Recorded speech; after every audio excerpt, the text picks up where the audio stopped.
ಶ್ರೀ ಕ್ಷೇತ್ರ ಧರ್ಮಸ್ಥಳದಿಂದ ನಿರ್ಗತಿಕರಿಗೆ ವಾತ್ಸಲ್ಯ ಕಿಟ್ ವಿತರಣೆ.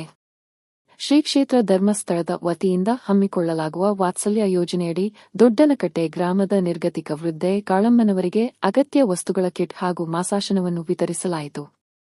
ಧರ್ಮಸ್ಥಳದ ಧರ್ಮಾಧಿಕಾರಿಗಳಾದ ಡಾ ಡಿ ವೀರೇಂದ್ರ ಹೆಗ್ಗಡೆಯವರು ಹಾಗೂ ಮಾತೃಶ್ರೀ ಹೇಮಾವತಿ ಹೆಗ್ಗಡೆಯವರ ಮಾರ್ಗದರ್ಶನದಲ್ಲಿ ಈ ಕಾರ್ಯಕ್ರಮ ನಡೆಯಿತು.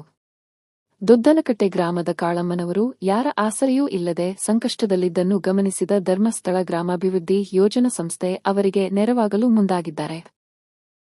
ಕಾಳಮ್ಮನವರಿಗೆ ಪ್ರತಿ ತಿಂಗಳು 1,000 ರುಗಳ ಮಾಸಾಶನ ನೀಡಲಾಗುತ್ತಿದ್ದು, ಇದರೊಂದಿಗೆ ಪೌಷ್ಟಿಕ ಆಹಾರದ ವಾತ್ಸಲ್ಯ ಮಿಕ್ಸ್ ಕಿಟ್ ಹಾಗೂ ಬಟ್ಟೆ ಬರೆಗಳನ್ನು ಹಸ್ತಾಂತರಿಸಲಾಯಿತು. ಕಿಕ್ಕೇರಿ ಯೋಜನಾ ಕಚೇರಿ ವ್ಯಾಪ್ತಿಯಲ್ಲಿ ಇಂತಹ ಸುಮಾರು 14 ಕುಟುಂಬಗಳನ್ನು ಗುರುತಿಸಲಾಗಿದ್ದು, ಎಲ್ಲರಿಗೂ ಹಂತ ಹಂತವಾಗಿ ನೆರವು ನೀಡಲಾಗುತ್ತಿದೆ.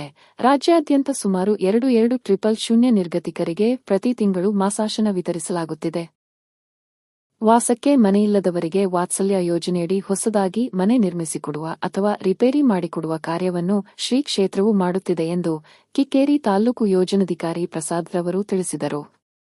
ಈ ಸಂದರ್ಭದಲ್ಲಿ ತಾಲೂಕು ಯೋಜನಾಧಿಕಾರಿ ಪ್ರಸಾದ್, ವಲಯದ ಮೇಲ್ವಿಚಾರಕರಾದ ಗುಣಶ್ರೀ, ಗ್ರಾಮ ಪಂಚಾಯಿತಿ ಅಧ್ಯಕ್ಷ ಕುಮಾರ್, ಗ್ರಾಮ ಪಂಚಾಯಿತಿ ಸದಸ್ಯ ಡಿ.ಸಿ. ನಾರಾಯಣ, ಗ್ರಾಮದ ಮುಖಂಡರಾದ ಗಿರಿಧರ್, ನಾಗೇಶ್, ಸೇವಾ ಪ್ರತಿನಿಧಿ ಜೀವಿತ, ಕಾವ್ಯ ಸೇರಿದಂತೆ ಮತ್ತಿತರರು ಉಪಸ್ಥಿತರಿದ್ದರು.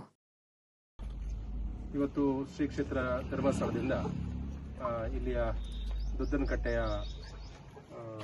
ಕಾಳಮ್ಮ ಇವರಿಗೆ ಶ್ರೀ ಕ್ಷೇತ್ರ ಧರ್ಮಸ್ಥಳದ ಧರ್ಮಾಧಿಕಾರಿಗಳು ಮತ್ತು ಮಾತೃಶ್ರೀ ಹೇಮಾವತಿ ಹೆಗ್ಗಡೆ ಅವರ ಒಂದು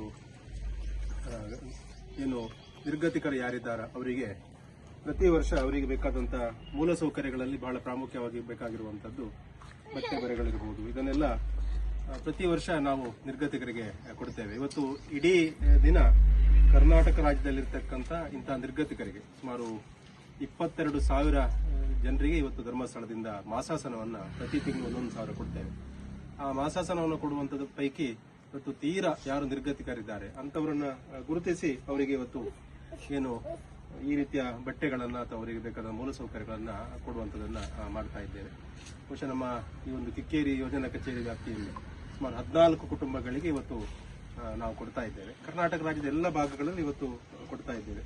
ಮುಖ್ಯವಾಗಿ ಇವರಿಗೆ ಯಾರಿಲ್ಲ ಅಂತವರಿಗೆ ಇವತ್ತು ಏನು ಅವರನ್ನ ಗುರುತಿಸಿ ಧರ್ಮಸ್ಥಳಕ್ಕೆ ಒಂದು ಮನವಿಯನ್ನು ಕೊಟ್ಟಾಗ ಪೂಜ್ಯರು ಮತ್ತು ಅಮ್ಮನವರು ಅವರಿಗೆ ಪ್ರತಿ ತಿಂಗಳು 1,000 ರೂಪಾಯಿ ಮಾಸಾಸನವನ್ನು ಕೂಡ ಕೊಡ್ತಾ ಇದ್ದಾರೆ. ಅದರ ಜೊತೆಯಲ್ಲಿ ಇವತ್ತು ಅವರಿಗೆ ಈ ಕಿಟ್ಟನ್ನು ಕೂಡ ಕೊಡ್ತಾ ಇದ್ದೇವೆ. ಇದೇ ರೀತಿಯಲ್ಲಿ ಯಾರಿಗಾದ್ರೂ ಈ ರೀತಿ ಇರತಕ್ಕಂಥವರು ಎಲ್ಲೇ ಒಂದು ದೇವಸ್ಥಾನದ ವಠಾರದಲ್ಲಿ ಅಥವಾ ಯಾರದ ಮನೆ ಜಗಳಿಯಲ್ಲಿ ಮಲಗ್ತಾರೆ ಅಂತ ಹೇಳಿದ್ರೆ ಅಂತವರಿಗೆ ಕೂಡ ಯಾರಾದ್ರೂ ಸ್ವಂತ ಅವರಿಗೆ ಒಂದು ಜಾಗ ಇದ್ರೆ ಆ ಜಾಗದಲ್ಲಿ ಮನೆಯನ್ನ ಕಟ್ಟಿಕೊಡು, ಅದಕ್ಕೆ ಮನೆಗೆ ಕಟ್ಟಿಕೊಡೋದಕ್ಕೆ ಕೂಡ ವಾತ್ಸಲ್ಯ ಅಂತ ಹೆಸರು. ಅದಕ್ಕೆ ಒಂದು ವೇಳೆ ಅವರಿಗೆ ಜಾಗ ಇಲ್ಲ, ಬೇರೆಯವರು ಯಾರಾದ್ರೂ ಅವರಿಗೆ ಜಮೀನು ಕೊಡ್ತಾರೆ ಅಂತ ಹೇಳಿದ್ರೆ ಅಂದ್ರೆ ಅವರು ಬದುಕುವಲ್ಲಿವರೆಗೆ ಈ ಜಾಗದಲ್ಲಿ ಅವರು ಇರ್ಲಿ ಅಂತ ಹೇಳಿದ್ರೆ ಅವರಿಗೆ ಆ ಜಾಗದಲ್ಲಿ ಕೂಡ ಮನೆಯನ್ನ ಕಟ್ಟಿಕೊಡುವ. ಅಂದ್ರೆ ಇವತ್ತು ಶ್ರೀ ಕ್ಷೇತ್ರ ಧರ್ಮಸ್ಥಳದ ಪೂಜ್ಯ ಹೆಗ್ಗಡೆ ಅವರು ಈ ರೀತಿಯ ಸಮಾಜಮುಖಿಯಾದಂತಹ ಕೆಲಸಗಳನ್ನು ಇವತ್ತು ಮಾಡ್ತಾ ಇದ್ದಾರೆ.